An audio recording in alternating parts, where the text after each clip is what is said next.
KPM.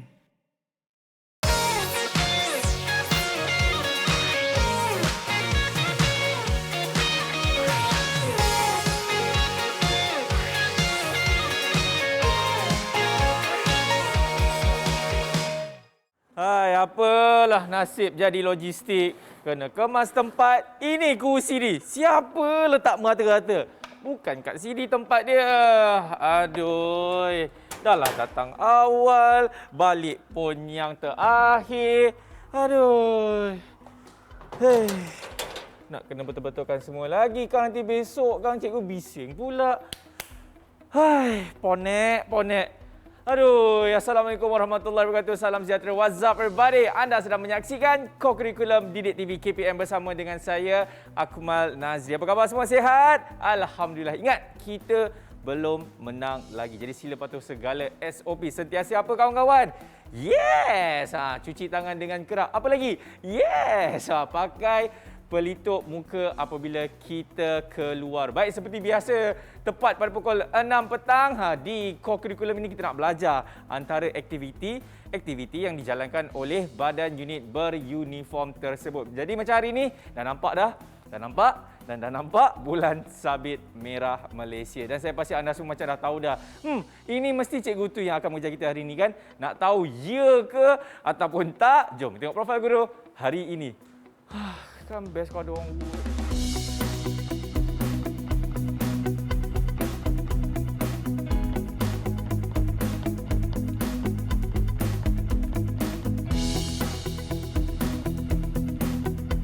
Memang tepat tekanan anda. Ini dia, Cikgu Murugan. Oh, cikgu selalu cikgu buat banyak, ini sikit je. Sihat cikgu? Walafiat. Ya, terbaiklah cikgu. Cikgu, macam biasa kan sebelum kita nak mulakan apa yang kita nak belajar hari ini kan, bercakap mengenai sejarah yang ada di bulan sabit ni cikgu kan. Kan sebelum ni saya ada baca mengenai buku A Memory of Solferino. Tapi cikgu, takkan saya seorang je yang dapat ilmu. Cikgu tak nak kongsikan kepada mereka juga ke? Akmal. Ya. You sudah baca buku Kenangan di Solferino? Betul. Memories of Solferino, you dah baca? Betul? Aku malah cerita kepada audiens kat rumah tu. Saya cerita? Boleh cikgu. Cikgu relax je. Biar saya yang akan terangkan kepada mereka. Okey, jadi kenangannya adalah dekat sini. Ditulis oleh John Henry Dunant pada tahun 1859. Wah, banyak ya cikgu tulis kat sini. Cikgu cakaplah cikgu. Cikgu kongsilah. Cikgu kan cikgu. Saya kan hanya ahli logistik saja. Jangan cerita, Akmal. Okay. One day you should tell the story to them. Okay, one day cikgu. One day. Alright. Okey, you kena baca 2-3 kali. Dapatlah buku tu. Okey. Buku Kenangan di Solferino. Originally, nama dalam bahasa Inggeris adalah Memories of Solferino. Siapa karang buku tu? John Henry Dunant cikgu pada tahun 1859 sampai 1862. 3 tahun Ya. dia ambil masa siapkan. Betul. Buku ni selalu kita ibaratkan sebagai pengalaman John Henry Dunant di medan perang. Kenapa? Buku ni kita mendapat apa? Ilham. Kita mendapat ilham daripada suasana perang. Okey. Apa yang Henry Dunant lalui di Betul. medan perang. Ya. Jika pengalaman macam real tau. Bila kita baca, macam kita berseolah-olahnya ada dalam Pertempuran tersebut. pertempuran di Solferino 1859. Sebab ayat bahasa yang digunakan Sungguh puitis. very puitis. Sungguh apa cikgu? Tergerak hati kita nak lalui keadaan itu. Okey. Buku ni para pelajar dan Akmal Ya. terbahagi kepada 3 komponen. Ya, itu. Pertama. Nombor 1, dia menceritakan pertempuran yang melibatkan 3 komponen. 3 askar. Satu, Perancis bergabung dengan Sardinia Okey. melawan Austria, tentera Austria. Dia menceritakan keadaan itu. Nombor 2, ini lagi sedih bila baca. Kenapa cikgu? Dia mengisahkan tentang kematian. Suasana di medan perang selepas perang tamat. Berapa ribu mati? 6,000 hingga Sembi... yeah. 9,000. Ya. 6,000 hingga 9,000 man. Okey. Kemal, betul ke? Betul cikgu. Betul okey. Cederanya lebih kurang 40,000 orang. Ya. Okey, itu keadaan. Dalam bahagian yang ketiga Kemal, ingat tak? Bahagian ketiga akan ada satu perkara yang sungguh luar biasa terjadi cikgu kan. Dia memberi cadangan. Itu dia. Dia memberi cadangan menubuhkan pertubuhan sukarelawan sebelum peperangan bermula. Jamin masa aman, kita dah standby. Sukarelawan dilatih menjana ilmu pertolongan cemas dan boleh digunakan semasa perang ataupun apa saja keadaan berlaku. Kita dah tahu dah mengenai sejarah dia. Hari ni buat apa cikgu kita nak belajar? Saya macam dah tak boleh nak teka-teka dah cikgu. Yalah. You kan selalu fokus apa nak buat kan? Hari ni tak boleh. Hari ni Tak macam boleh baca. saya tak boleh baca lah cikgu. Saya tak boleh baca fikiran cikgu. Okey, jadi. Kita dah cedera, rawat. Hari ni kita nak pindahkan orang yang cedera untuk rawatan selanjutnya. Okey. Transportation ataupun pemindahan mangsa. Tapi cikgu saya pasti mesti ada definisi ni juga kan mengenai memindahkan mangsa ini. Definisinya very simple. Okey. Okey. Memindahkan mangsa dari tempat kejadian ke satu lagi tempat yang lebih selamat. Supaya mangsa mendapat rawatan selanjutnya. Berarti tempat yang berlaku kejadian itu tak selamat sudah. Yang mana bertujuan untuk itulah. Yes. Contoh banjir. Takkan nak selamatkan rawat mangsa di tempat banjir? Mana boleh. Main road, highway. Bahaya. Nak balut di main road. Betul juga. Dengan penyelamat-penyelamat tu sekali jalan. Okey? I see. So, itulah sebab perlunya pemindahan mangsa berlaku. Itu definisi. Okey. Next. Tujuannya cikgu? Tujuannya kenapa kita pindahkan? Akmal tanya. Ya. Akmal yang jawab. Saya rasa saya boleh jawab cikgu. Jawablah. Dia sama je seperti dengan definisinya yang mana untuk memastikan kita punya keadaan persekitaran sewaktu kita nak menyelamatkan mangsa itu semuanya selamat dengan mangsa dan juga penyelamat. Macam cikgu cakap tadi, takkanlah tengah-tengah highway tu kan, dekat situ juga kita nak balut mangsa, betul? Tujuan kita memindahkan mangsa satu je, rawatan selanjutnya. Oh itu je? Panjang lebar saya explain tadi cikgu. Semangatlah. Semangat bulan sabit tu. Yes, okey. Jadi cikgu, tindakan. Kalau betul tindakan dan saya pasti kalau kita nak sebut ataupun kita nak buat amali menyelamatkan mangsa, sebut pasal mangsa tu saya macam dah tahu dah siapa yang akan jadi kejap lagi cikgu. Kita akan tengok. Sebelum tu Akmal, saya tak nak lupa satu perkara. Itu definisi, kita dah tengok tujuan. Ya. Kita terlupa satu. Apa dia lagi cikgu? Tindakan. Apa dia? Tindakan.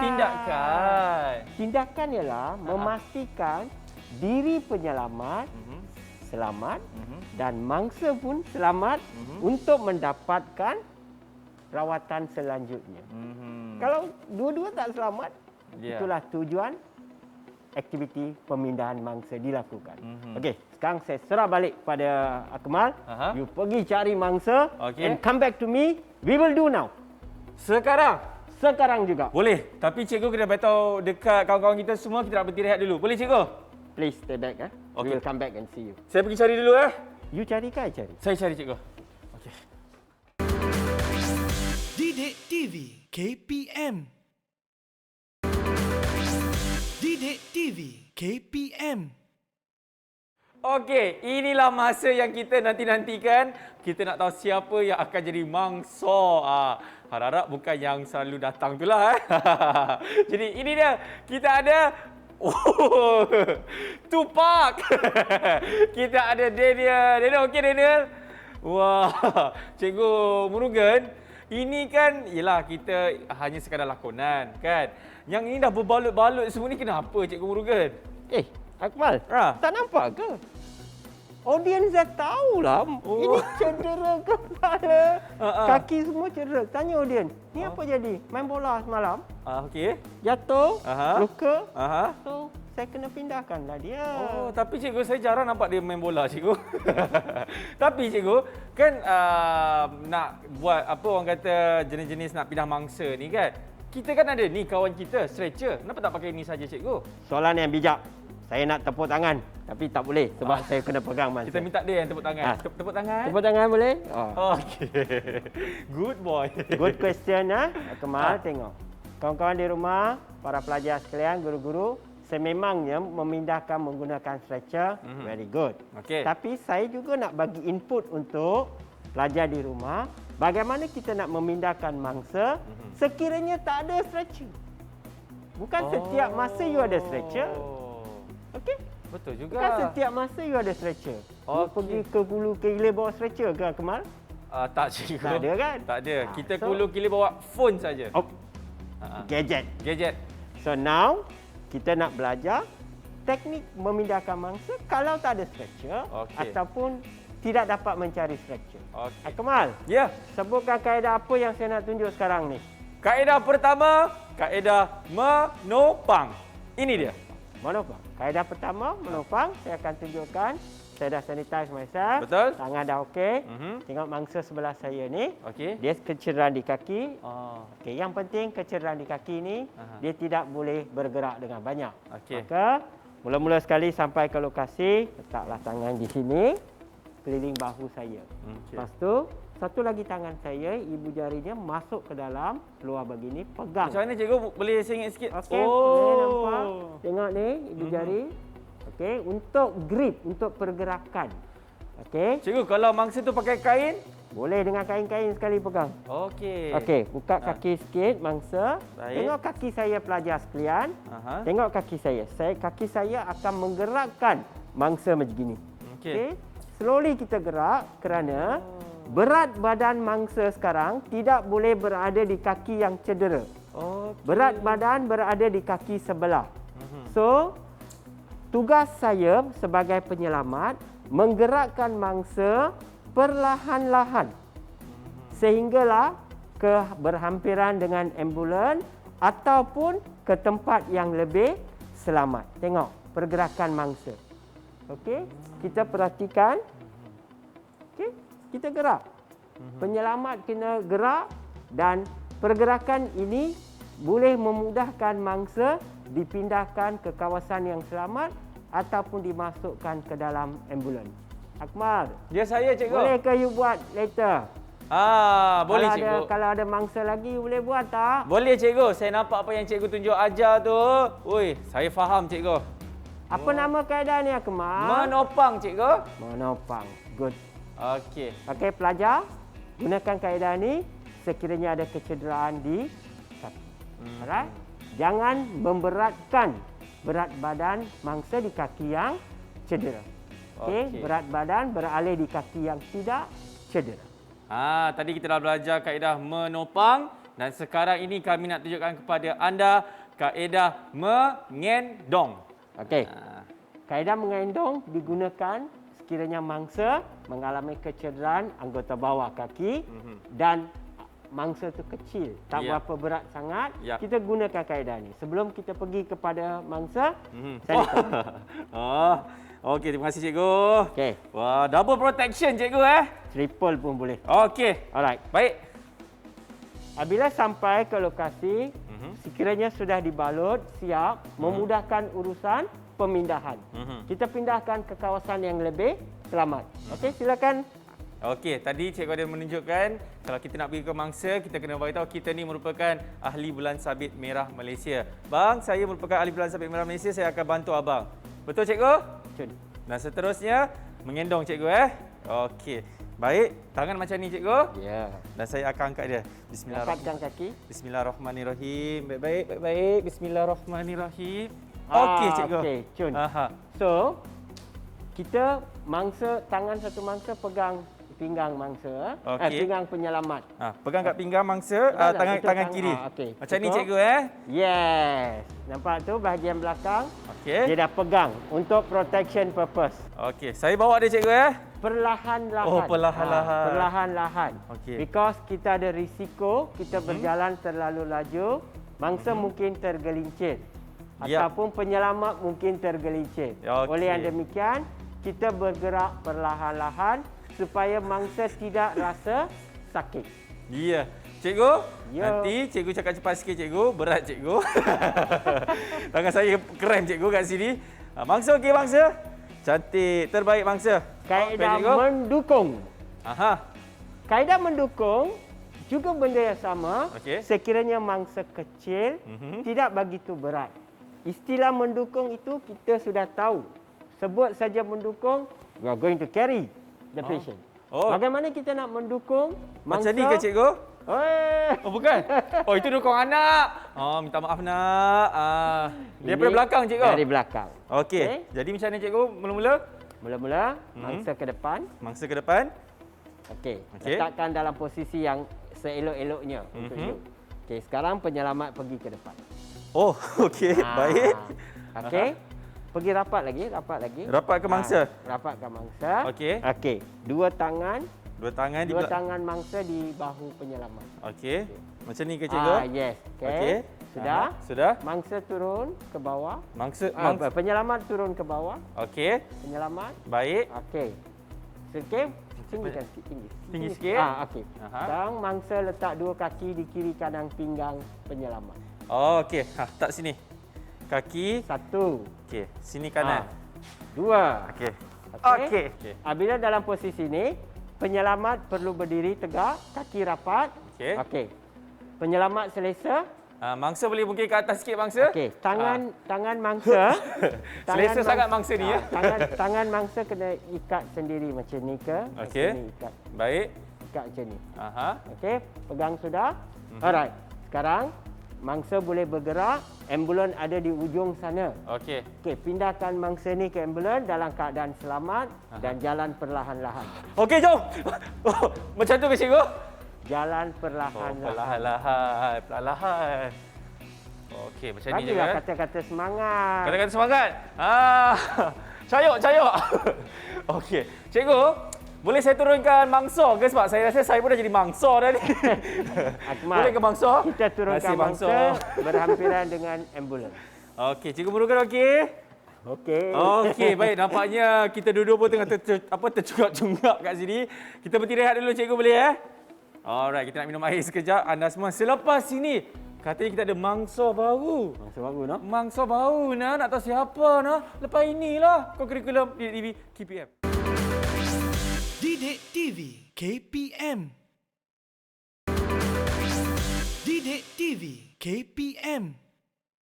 Yes, dan sekarang ini kita nak tunjukkan kepada anda macam mana kalau melibatkan ada lagi seorang penyelamat, cikgu. Dua penyelamat, satu mangsa. Ya, tapi sebelum itu seperti biasa kita kena dulu sanitize. Silakan Cikgu Badrul. Okey. Alright. Okey, Cikgu. Sila terangkan kepada kawan-kawan kita. Terima kasih, Akmal. Kawan-kawan di rumah, para pelajar sekalian, mari kita lihat keadaan mangsa yang mengalami kecederaan di kaki yang tidak boleh bergerak. Untuk ini, kita nak gunakan kaedah dua penyelamat, satu mangsa. Okey? Nama kaedah ini adalah usungan empat tangan. Kita ada dua penyelamat, maka jadi empat tangan.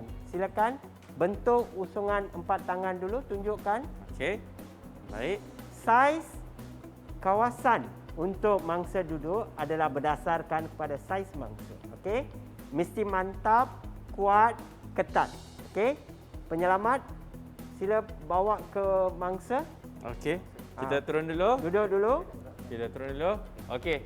Daniel, boleh pergi ke depan?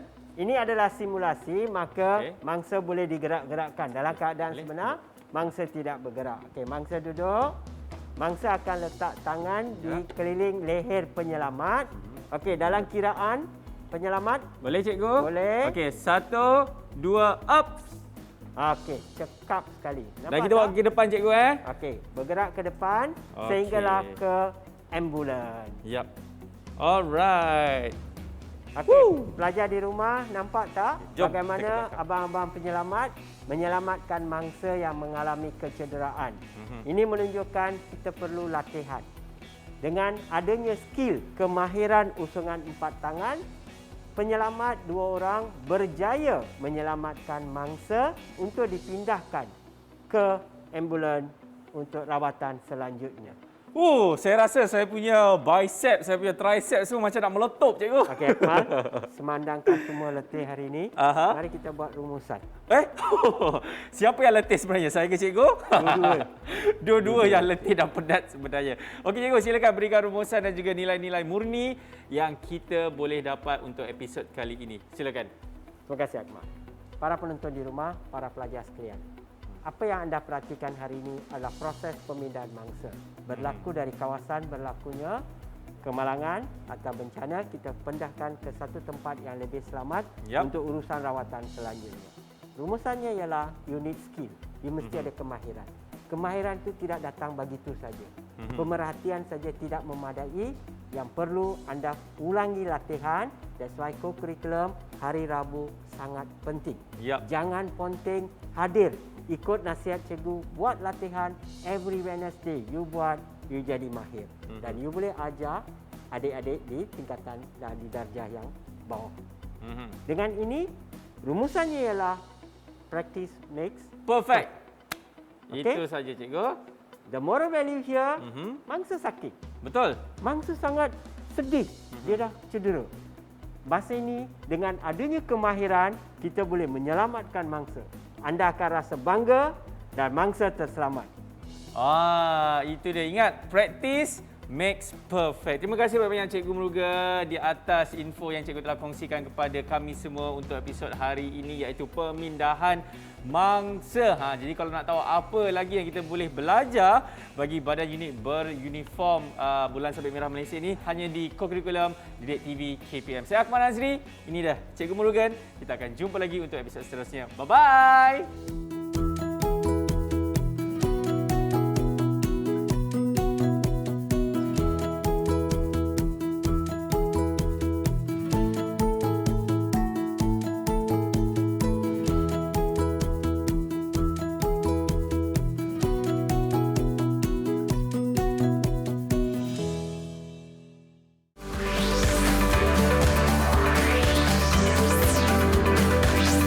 Didik TV KPM